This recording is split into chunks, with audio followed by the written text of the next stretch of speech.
I asked an Airbnb official, why aren't hosts getting a cut of the action? This person said to me, go on, explain yourself. It didn't even occur to them what I was talking about. They say they're all about the host, and the hosts are the heart of the community. It isn't so. As a guest, you could pay nothing up front and cancel your reservation, say 6 days before, and just walk away. And then the host has to go scurrying to find a guest, to fill the house. Great for the guests, but Google Travel came out with really its first AI application for Google Flights. You're going to be able to put in a query like, I want a beach vacation in December, a nonstop flight. It uses AI to spill out a good answer. So everybody is obsessed with AI. We're obsessed with whether the AI chatbots will become the new Google.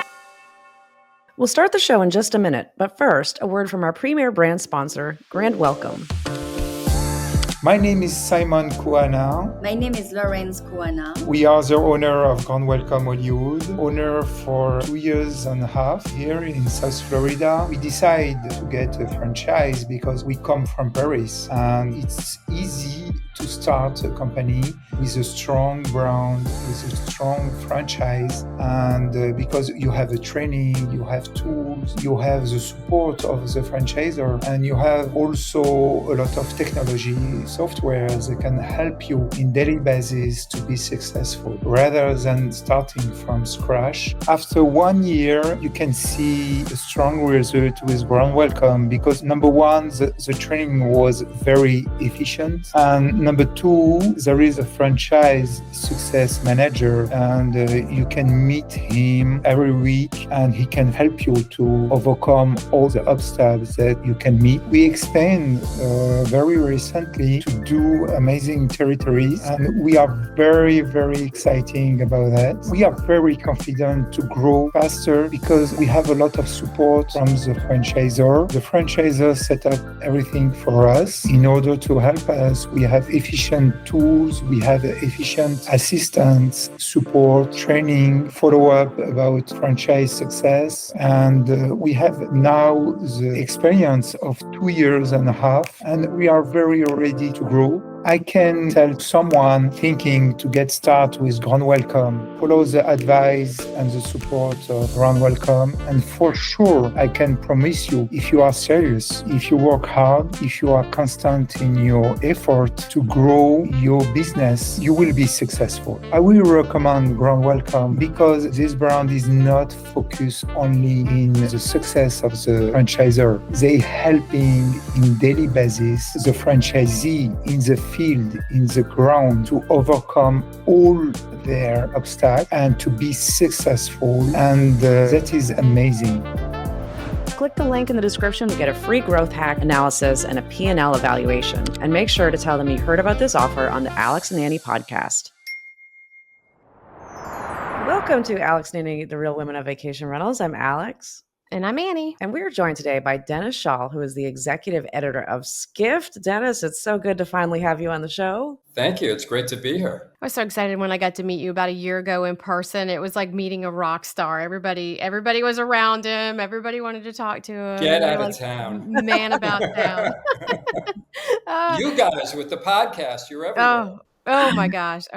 So Dennis, I think I've been a loyal follower of yours, as is Alex. I mean, Skift is like, we live and die by the content that you put out, and it's always so great. A lot of our audience actually is not necessarily in vacation rentals or hospitality. So maybe tell us a little bit about your background, and then we could talk about Skift. Okay. So I've been writing about online travel for 25 years.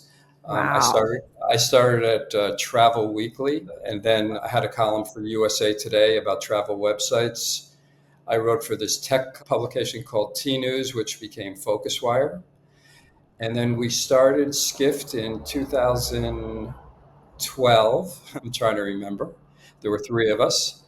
And our idea was to shake up the travel trade media. We felt like a lot of it was unnecessarily boring, full of jargon. We wanted to loosen things up, make things conversational, and also connect all the different parts of travel. So we weren't just an airline publication or a hotel publication or an online travel publication. We wanted to put all the pieces together. So yeah, that's how we got into it. And now it's 13 years later. Wow. Yeah, no, it's been, as Andy said, I mean, we look to Skift, and I think the industry does, not just vacation rentals, but the larger hospitality and travel sector of, you've got your eye on the pulse of what's going on out there. And specifically now you really know a lot about the vacation rental side. And there's been so much that has happened over the last, post-COVID era of just technology coming in and consolidations, and it's like every day there's got to be something that you could possibly write about.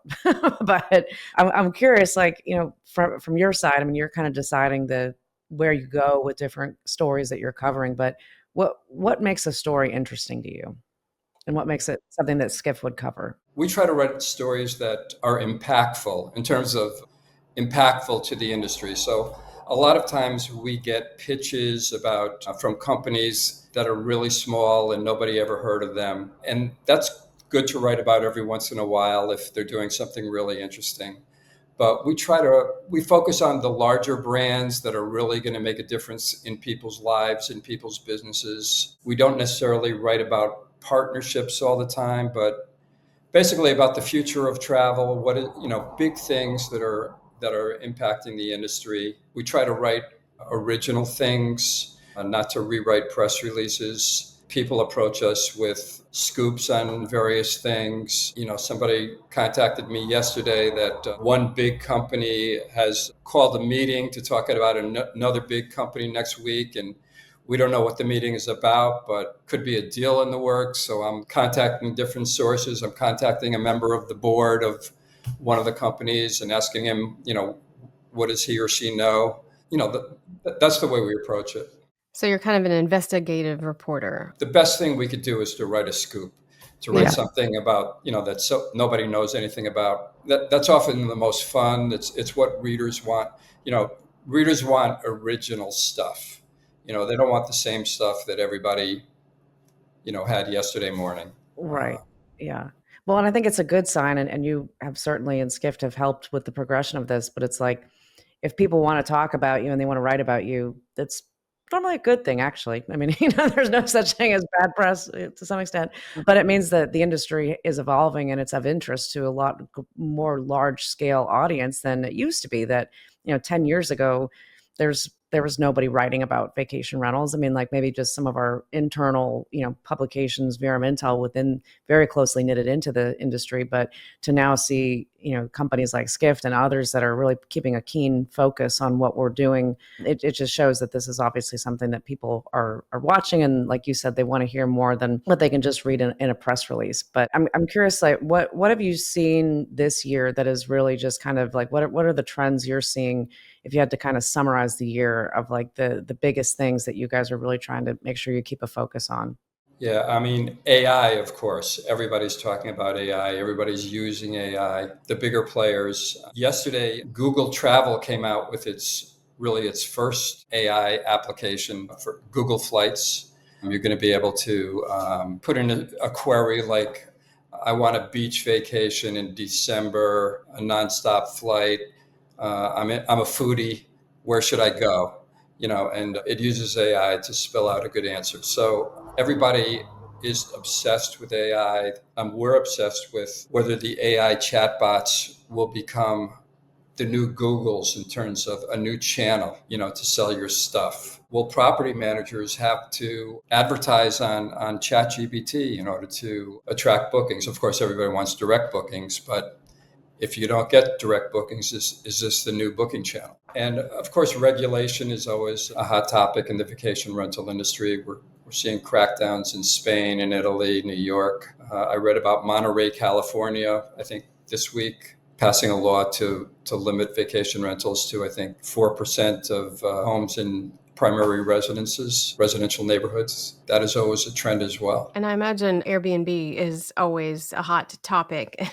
I think it's kind of one of those things that everybody kind of dreads to see their new post, their new alert, their new email, because it seems like they have just been rapidly coming out with a lot of new policies and some changes that have created a lot of friction and a lot of uncertainty in how operators operate their business. And you've been very vocal in posting a lot about that. And so I'd like to really dive into the Airbnb segment that I think you've been focusing on some of those things. So why don't we talk about, I mean, we're set, 8 months into the year, and they've put out, I don't know, 3 or 4 different really big changes for property managers. So maybe touch a little bit on that and kind of what your take and I guess conversations that you've been having with property managers about these changes. Right. I noticed that you said people dread what Airbnb is going to come out with next. And that's appropriate. Yeah, they've been really active, especially in the last few months. They've relaunched experiences. They started with experiences in 2016, and it didn't really take off. I think they were losing a lot of money with experiences. Now they've relaunched it, and we'll have to see if that's successful. The jury's definitely out on that. But one thing I think especially pertinent for property managers is this new Airbnb services business that they just launched. They think this has more potential to be a bigger business than experiences, and that each segment of services can be a business in its own right. So if you're a guest, you can order somebody to come in to do photography, to a personal trainer, a private chef. You could order meals. You could do all kinds of hairstyling and facials, and there's 10 different categories in all. But the catch for property managers and hosts is that the guests can, order up one of these services, and you as a property manager have no financial benefit from it. Um, you know, they could have said, okay, you take, it's in your house, take 2%. Maybe that's too modest, maybe that's too little, but property managers and hosts get nothing from it. They're not notified when a service takes place in your home. And you have all the liability, or you have some of the liability. Maybe some of Airbnb's insurance policies cover some of it, but somebody could come into your home and damage a wall with their massage table. You don't even know they're in your home. You could think the guest did it. It would be nice to know who's coming in and out of your home, right? So I actually haven't found many hosts who like it. I found a lot of hosts who think it's crazy. Tell me if I'm wrong. I think some hosts or property managers, they probably have their own gig going with local vendors.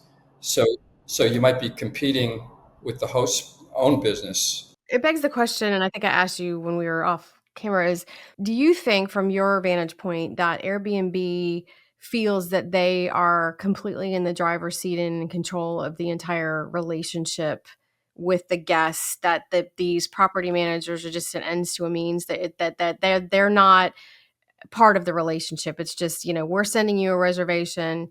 That's it. There's, the guest is ours, and we're going to extract as much value from that guest as possible. And you don't need to be part of it. Like from the property manager standpoint, I just, do you feel like they just think that they're the all powerful Oz, as I would say? I asked an Airbnb official, why aren't hosts getting a cut of the action? This person said to me, go on, explain yourself. Like, it didn't even occur to them what I was talking about. Right. They say they're all about the host, and the hosts are the heart of the community. It isn't so. Yeah.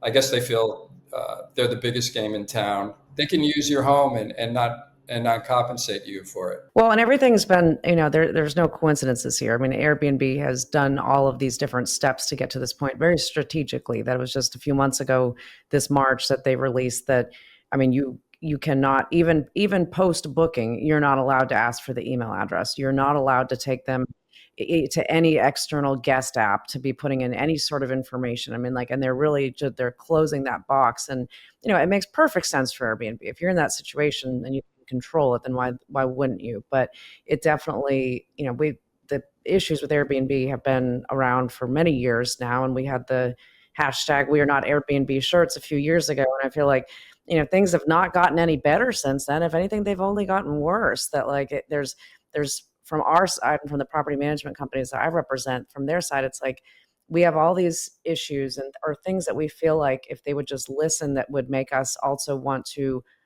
give more revenue and do more bookings through that platform, but they're just not listening, and they don't feel that they need to, right? But it's definitely creating a lot of unease and a lot of chaos. And we're being used, basically looked at as, we're toilet cleaners, and like we just happen to have the contract with the property. But it's like, until somebody can come around with a alternative, or if Verbo can really outsmoke them and, pick up that revenue, which I don't know that either option is possible.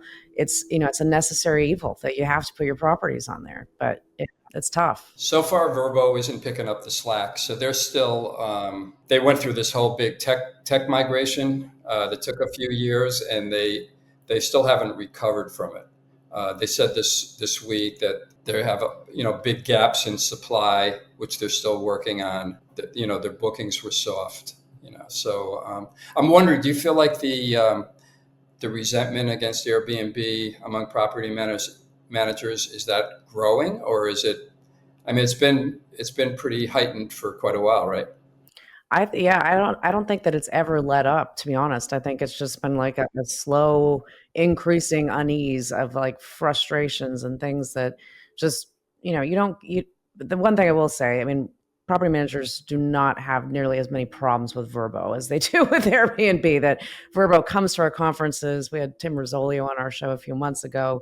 They invited Annie and I to a luncheon with their whole team when we were in Austin. And like, they want to know how they can improve. And Airbnb has made it very clear that they might have a booth at the shows, but they're not coming to the shows for the reason of trying to make strategic decisions and guide strategy there. They're going just to, help get more listings. But Beyond the shows, if I'm a property manager, why is it easier to deal with Verbo than Airbnb? What we see is that they have better support. You can actually I think they can get to people. But from what I see, is there's something about their guest profile is different. And it might be, it's higher. Yeah. And I don't know if that's like, it probably is, it varies from market to market.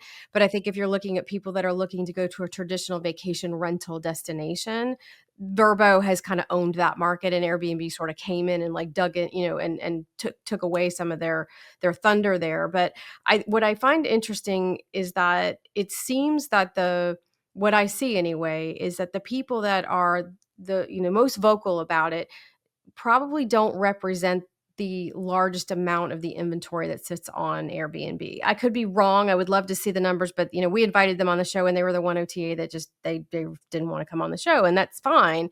But it makes that the chatter and the narrative about them just kind of be pervasive. Like you can't change it because they never get out and say, they don't get out in front of anything. So when everybody's on LinkedIn and in an uproar about it, nobody's coming on to say, oh well, what we meant was. And I know that when they did the announcement about the new cancellation policies that were going to go into effect, people were very upset about that. And there was some people in the industry that kind of used ChatGPT to sort of summarize it. It wasn't completely correct, but that's what got shared. And nobody from Airbnb kind of came out and said, well, this is what it's meant. So fast forward I don't think a week or two, some of our friends in the industry actually sat down with their reps, and the reps were like, yeah, like that was incorrect. This is what it is. It wasn't communicated clearly. And so sometimes I feel like maybe they're their own worst enemy in the way that they present stuff, and just sending everything out broad brush via email and not having any explanation or people available to talk about it makes it a problem. But I go back to, their inventory appears to be so much in that small host who is only using Airbnb. Yes, And they exactly. and I joke about it all the time. Like, people will say, could you look at my website and give me some feedback? Absolutely. Love to help you. They send me their link to Airbnb, and I'm like, well, you don't have a direct Just booking not a website. website. They're like, Okay. this is it. And they'll admit, people will admit that they're buying keywords and pay-per-click and everything to send to that. The So all they're doing is Airbnb. helping Yeah, Airbnb out. And it's like, right. oh my gosh, Yeah, So that's Airbnb knows they great. have a power for sure. Yeah. They're in a power position. It's funny. I heard the chatter more years ago than I do today, but individual hosts always used to complain that the property managers were the ones who had the upper hand on Airbnb. That Airbnb was doing everything for the property managers. I don't hear that as much Mm. today. Yeah, I think Yeah. it's reversed for sure. And I think it's reversed since COVID because there's so many new people that came into it. I mean, what is there, like, 1.6 million listings in the US, and how many of those are professionally managed by somebody that has 100 or more properties. Like I think the average is still well under 50. So if you look at that kind of makeup, they're dealing with people that, and not to, I never never want to disparage and say they're not professional, but they're not scaled and have big operations, and so they're less likely to have a fallback if Airbnb doesn't work. They're only using that. And we talk about it, to Alex's point about the hashtag we're not Airbnb. It wasn't about putting Airbnb down. It was like, we just don't want to become everything in the rental industry be called an Airbnb, because there are brands that are out there that can stand on their own, and they're getting lost, so very frustrating. I live in Puerto Rico, and around the corner from me, somebody's got a sign on their home that says Airbnb. I mean, and it's like, for what purpose? Right. What am I going Airbnb. to do with that? Yeah. I would say one very remarkable difference between Airbnb and Vrbo that most property managers know this, but they verbally said it to us when Annie and I went to lunch with their team, that they said, if a guest finds a property on Vrbo and then they love that house and next year they want to go book and they want to book it again and they go through the property manager, that's fine. But that is not how Airbnb wants it to happen at all. They want you, if you like that house, you're going to always go back from Airbnb. And so like the difference of like understanding that is really important. And I know in my years with Condo World, and we had built an OTA, and that was our mentality too, was we were going out on a limb. We were doing a lot of marketing for properties in the entire region. And of course, we hope that if somebody found a partner property on our site, that when they come back next year, we'd love for them to book with us again. But we totally understood, because that was part of our value proposition, that if this ends up being a guest that now is your guest, that's part of what we were putting ourselves in the mix for anyways. So I think the understanding and just more of almost there, it's like the empathy from Vrbo is much more real. But it's real in the day-to-day interactions with them. Yeah. Right. Yeah. What do you, talking about professionalization, property management and stuff, what do you think of the whole co-hosting thing that Airbnb is doing? Do you think that's a positive thing for the industry?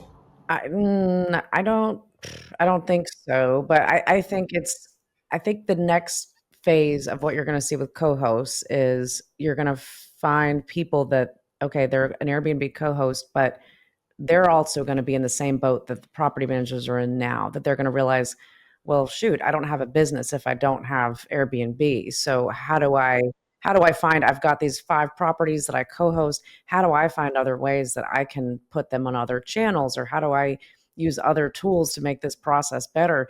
And I think that's where it's going to start to get strained of like, the direction is going to go in that same kind of conflicting area of, does Airbnb deprioritize co-hosted listings if they know that they're on other platforms, right? Like it's going to be interesting to see. Yeah, I find it weird, but I do think if people are like wanting to dip their toe in the water, that's a great way for them to start out. And maybe they get it and they realize this is not for me. So it's probably better to do it that way than to try to go full bore into having a bunch of units and that type of thing. But I also think that there's somebody was saying the other day, like if somebody's watching another person co-host their unit, they realize they can do it themselves. And so does somebody put themselves out there where they don't have any equity in anything? They literally are just a middleman. And at what point does it become somebody take it away? And like, again, going back to these people that only uses Airbnb, and if their account gets suspended, I mean, we've heard these horror stories of people being wiped out of $1 million, their $1 million Airbnb business in a day, because they had nothing in the works to be a fallback for that. And there's no fallback for co-hosting if that's all you're doing. Right. They're kicking off a lot of listings. They say for quality control, which is probably true. But yeah, that's the frustrating thing I hear from hosts, that they get kicked off of Airbnb and with no explanation. It's like almost impossible to find out why you were kicked off. Right. Yeah. They're in the clouds. And honestly, I think, it's going to also follow a similar pattern that, post-COVID, the rise of VAs and vacation rentals just really skyrocketed, because it was like, there's so many messages coming in through the channels, and, how you could, if the property wasn't available, how you could try and push them to a different property, and how you could push upsells and all these things. But technology is also quickly evolving to solve a lot of those problems. And so Boom, which is one of the companies that I'm a fractional CMO for, I mean, their AI is solving a lot of that it's like these co-hosts, I think the need for co-hosts is going to eventually go away, because if you have a platform like theirs and maybe other ones that will eventually be developed, that guest communication is handled. I mean, like, you need to make sure you have somebody boots on the ground that is a maintenance person and someone local that maybe can check in on the property. But the back and forth of that's mostly what co-hosts do. They're not out there actually. In many cases, they're not actually going to plumb the toilet or anything like that. They're really just managing guest communication. And it's like, as these tools start to take center stage, it's that the co-hosting thing could not even be a thing in, a few years from now or sooner. We'll be back in just a minute. But first, a word from our premier brand sponsor, Track. My name is Rachel. I'm with Frontierland. Now we're under Ripple Property Management. I'm a super user. So I use several areas in Track. One of the features I really love that we got with Track that we didn't have with our system we used before is automations. So we set up automations when the system sees 2 orphan nights. It automatically sends an email letting them know, hey, these nights are available at an offer. Would you like to book? So we find a lot of conversion rates with that, and it's something we didn't have before, and it's extra revenue for the owner, time savings. They're reaching out to us and asking us, hey, great deal, how can I add a night? And it's worked out really well, and like I said, fairly easy to set up, and just you do it once and don't think about it.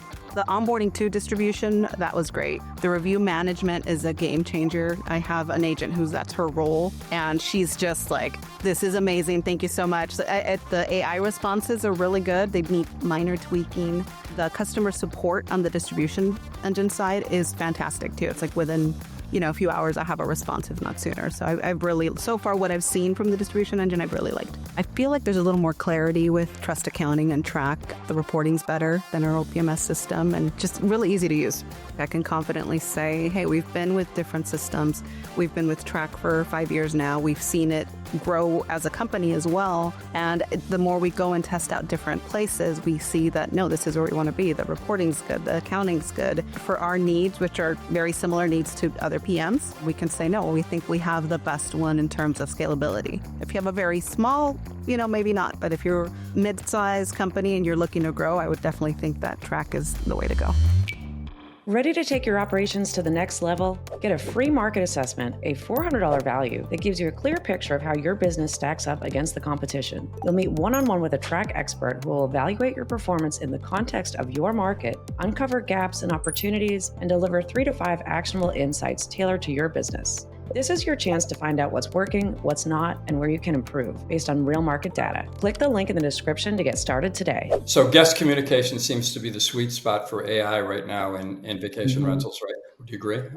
And that's got to be saving a lot of man and woman hours, a lot of labor. Yeah.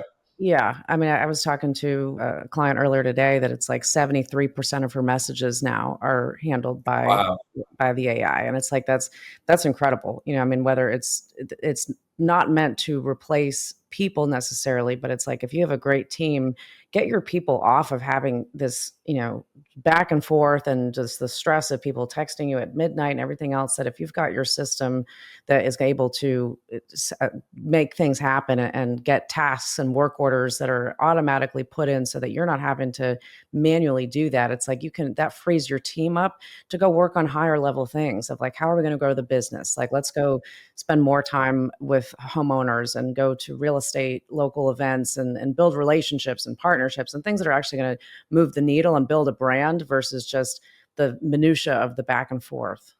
Right. Yeah. Me a couple of weeks ago asking, so where's the best restaurant I can go to? Exactly. Yeah. And they've answered this question 5 million times already, So. Right. Exactly. Yeah. Yeah. Well, and I think also too, it's, you talk to property managers. I mean, Alex, I know you see it in your consulting. They're looking at the margin and what they have to spend their allocated, funds that they can use for the things that are important for the business.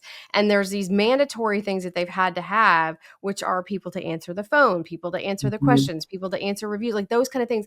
It'll free that up where they can start saying, oh, I have dollars for marketing. Like I can do this. Yeah. I can put this into marketing, and maybe I don't have to be so beholden to an OTA anymore. Or maybe I can, it is changing things. And I think that it's kind of like when the internet came to be, everybody freaked out. I was like, what is this going to do? But it's going to move us into a better direction where we can better optimize the day-to-day in the business. So I was always kind of a skeptic of AI because it freaked me out more than anything, kind of scared of it. But I think I also was the generation that grew up with all these like doomsday movies of what happens when the robots take over. So Y2K. right. Yeah, exactly. Another thing that's going to drive hosts crazy is this new Airbnb policy, reserve now, pay later. And with that, as a guest, it's only in the US so far, but as a guest, you could pay nothing up front and cancel your reservation, say 6 days before or 2 days before you're supposed to arrive, and just walk away. And then the host has to go scurrying to find a guest, to fill the house. So it's great for the guests, but conversions will go way up. Right. Yeah. And I mean, everything I feel like, and Airbnb has not made this, they're not trying to hide it, that they are very much more centered on their community of guests than they are the hosts or certainly the property managers. Actually, we were just talking about this before we hit play. Just earlier this afternoon, we had Sasha Lawler from a company called Rome that is a newer company within the space that they've built basically it's like cancellation insurance that allows you to, the property manager and the owner to still be protected, that even if the guest does cancel 6 days before an 8-bedroom home they're about to occupy, I mean, there's no way that home is going to get rebooked. It's just impossible. And it's like, they still need to get those bookings. And in order to get the bookings, the channels are making it so that you have to be super flexible in the cancellations. But it's like, property managers will lose owners because of that, because they will just be infuriated that they thought they had, several $1,000s coming for that week and now it's gone. But it's a cool program because it allows them to offer those flexible policies, but know that they are still protected in that case. And for the wide majority of vacation rentals, cancellations are not a rampant thing. I mean, and I know it varies by company and by market, but it's not like people are just out booking a bunch of properties and then canceling most of them. I mean, people, if they have an intent to go on vacation, they're going to do it. But if you have a 10% cancellation rate and even one of those 10% bookings could throw an owner over the cliff, that now they're going to leave and they're just too pissed off about it. If you had something to protect that and it would get you more bookings in the first place, it makes a lot of sense. So the property manager has to pay the full bill for this insurance, right? It's a percentage of reservation. Yeah.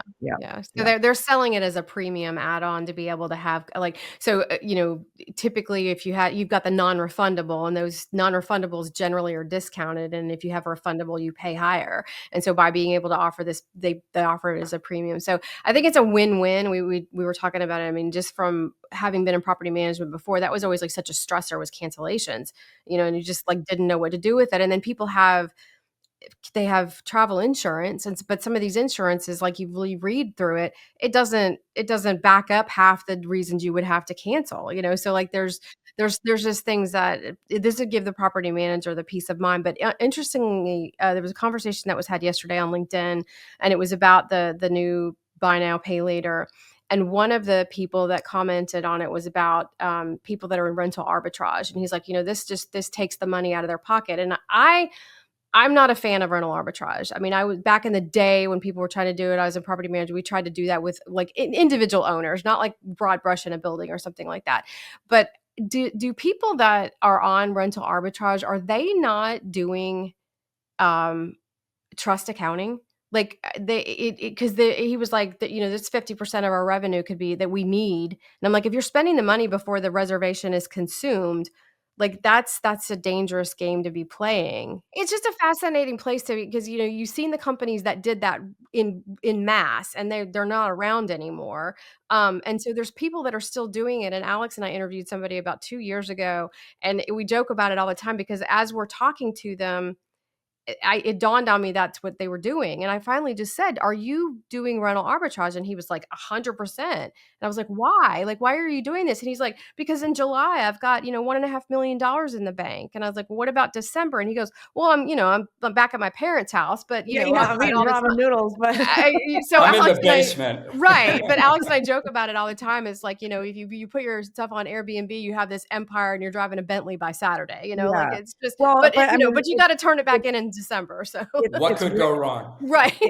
it is. I mean, what's happening and the rise of that is 100% also social media driven. That it's like every time I go on Instagram or TikTok, I see a video from somebody similar that's what they're trying to show people of like, you've got people that they want to invest in short-term rentals, but maybe they don't have the money to be able to go out and buy them. But it's like that's the way that they're pitching it is you don't have to go out and buy these properties. You can rent it and then you re-rent it on your own. And there's all these different frameworks for doing it. And I mean, some people have done it well. I mean, like it's not that it's absolutely terrible, but it's a risky business. And I think that's where, we haven't talked to anybody that has done it and has really, really failed from I'd like to talk to somebody that's just like one of us, right? That's just like, okay, I want to try this. And like, what really happened? I mean, like, I don't want to hear bad stories, but at the same time, like, I feel like there's a lot of misinformation about how this really is that get rich quick, get a Bentley by Friday type thing that it's still risky. It's not a zero risk obligation there. So switching gears a little bit, Dennis, wanted to get your thoughts on, there's a lot going on in the industry right now as far as consolidation. I mean, differences and, there's not just one franchise model now, there's several franchise models out there. There's a lot of different things going on that side of it. And I think, the future of where this brings the industry, a lot of people just kind of have a question mark of, okay, if these different groups, if they become franchise or if they become, part of one of these like larger PE backed companies, are we going to look back 5-10 years from now and there will be no locally owned companies? But like, what are your thoughts on what's going on there? I mean, it seems to be trending in that direction. I'm not really sure how it'll play out. Just, I guess, changing gears again. I mean, Skift has been in the news a lot as of late. You guys have done some pretty cool acquisitions of some things. Now you've taken on the Hospitality FM podcast group with Will Slickers, he's built that into like such an amazing. I don't know. I always feel like so prideful because I feel like he's a little brother to both of us. Like he was very instrumental to Alex and I just getting into podcasting and being positive to us. I mean, he was one of the first people we talked to who was like, do it. And so we owe him a lot of, big debt of gratitude to that. So it's really exciting to see that. But I guess for you guys, what does this mean in terms of your, Skift overall and kind of your media empire that you're building out? Right. I'm not sure what the overall plans are. I know that from on the editorial side, we're just seeing increasingly the importance of video, you see it on the New York Times homepage all the time with the reporters, talking into their phones and doing an explainer about, the story they just wrote. And we're definitely trying to do a lot of that too, short clips, YouTube, TikTok, Instagram. We're really emphasizing it because people really seem to enjoy it. So, and Will is going to be helping us with that, to refine that. So that'll definitely be a big push. And I'm sure, more podcasts, integrating his podcasts into, the larger Skift podcast realm. So we have high hopes for that. Yeah, no, I love it. And I think it makes a lot of sense because it's like, we're all inundated every day by the amount of emails that we get and the things that we have to, some things that you really do have to read, but it's like we're in such a quick consumption era we have a lot of people that watch our show that they don't always listen to every episode, but they also consider seeing our reels that we put on LinkedIn and Instagram and all the socials or TikTok. They consider that watching the show. And it's like, you have to have multiple different types of length of media and platform of media to reach everybody these days. But the one thing that is consistent across the board is that people's attention span and time to pay attention to this in general, it's shrinking. So it's like you've got to hit them right between the eyes if you've got something important to say. And I think for Skift, that would be really interesting because you guys have been a lot of more, written editorial base, but to actually see some of this more visually, I think will be really impactful. Yeah, a 30-second clip here or there. Like you said, people consume their media in all different ways. So yeah, give them what they want, So Yeah. we're really going to be experimenting with it. So yeah. like everybody else. You have your big event coming up in a couple of weeks in New York, right?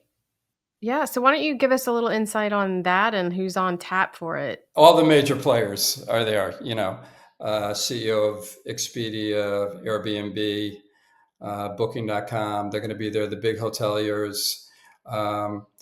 We all want to know what the next step is with AI, how they're using it, industry trends, the future of travel. They're all going to be up there on stage. So it should be great. It's the place to see and be seen, I would say. And As far as and for the networking, so Yeah. I always used to get a kick out of the former CEO of TripAdvisor, Steve Kaufer, for some of our conferences. He used to literally sit up front in the audience and take in the whole darn thing, just about, and you would think a lot of people are running around to meetings and they're skipping the sessions. He would be there just taking everything in. Wow. Which was really great to see. I remember, for a while you guys, and maybe you probably still do around this event, but I remember this is going back probably years ago, that there would be a lot of like video recordings from those events of the Booking.com CEO and the TripAdvisor CEO and Expedia. They were fascinating interviews, and I'm sure you still continue to have them, but I remember as I was getting more interested in like the media side of our industry, watching those and just like, what these guys know that we don't all know is a lot. And their predictions in a lot of cases end up happening. So it's like, to be in that room with those people that are sharing what they're seeing is it's an advantage. There's a reason to be there, but hopefully we'll be at the next one. I know Annie went to the great. one in June last year, but next year we should definitely plan to be there. It's the great thing about being a journalist. You can get up there with all these really intelligent people, and you just have to ask the questions. You don't have to know much. You just have to ask the questions. So we understand that for sure. We like to we're very inquisitive, and we like to ask a lot of questions, and it's worked so far. But yep. On that, because one of the things I find when you're dealing with these public companies, you have to kind of go through a question vetting session with their PR people, like what you can ask and what you can't ask.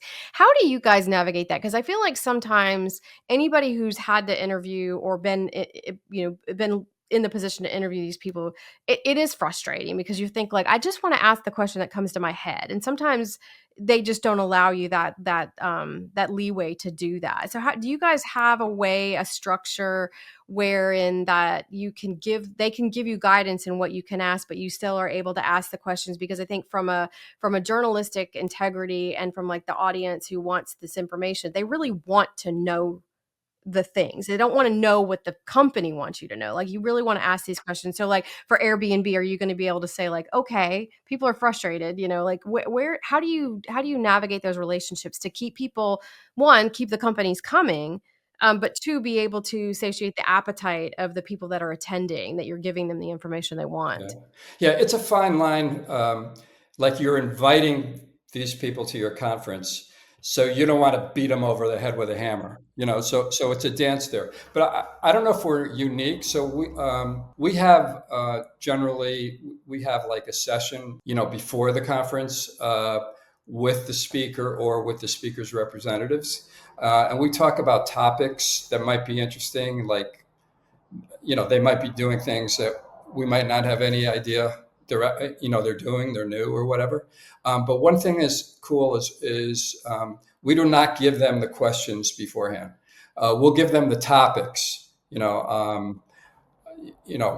for example, we might say to Airbnb, okay, we're going to talk about Airbnb services and what's going on there. But we don't say to them, we're going to ask, how the hell are you launching a service in the host home and they're getting nothing from it? We don't give them the questions. One CEO, Steve Hafner from Kayak, I really admire him. So sometimes his PR people before the conference will push, what are we going to ask him? And he'll come up at the day of the conference, and I'll say to him, like, Steve, I just want to let you know I might ask you something about. I don't want to know anything about what you're going to ask me. Don't tell me anything. So he does. He does everything off the cuff. Does not want to, be set up with knowing what the question is. So we'll get him on the show, Alex. That'll be great. That'd be great. He gives great quotes too. Yeah. And it's been interesting. We've had several public companies on the show now, and to Annie's point, yes, we have to submit the questions ahead of time, and it's kind of hard for us, to be honest, because it's like, our show is very just conversational. We kind of have an idea of some topics we want to cover, but we really don't like to plan because we like it to be more just among friends talking about something. And that's hard for a lot of them to really get their head around. But and even if we say, we're not going to ask you any zingers, I mean, like, we're not going to put you on the spot. It's not live. It can all be edited. But I appreciate that for somebody in his position to want that, and honestly, it comes back to authenticity that, Annie, I know that's been your word of the year for many years, whether it's the exact one or not, but it's like, that's so important to us of like, people they want to know who the people are, and they don't want to know that they're just doing business with a, red tape media public company. I mean, they want to know who the people are. And I think that it says a lot about that gentleman. It makes for us so much better a conversation when it's just free flowing like that. Yeah. Absolutely. Yeah. Well, we wish you the best of luck with the event coming up, Dennis. And again, wish that we would be able to attend, but next year we're going to make sure we make it a priority. But if anybody wants to get in touch with you, what's the best way for them to reach out? My email is ds for Dennis Schaal at skift.com. That's probably the best. Yep. Super simple. Awesome. Well, if anybody wants to get in touch with Annie and I, you can go to alexandanniepodcast.com. And until next time, thanks for tuning in, everybody.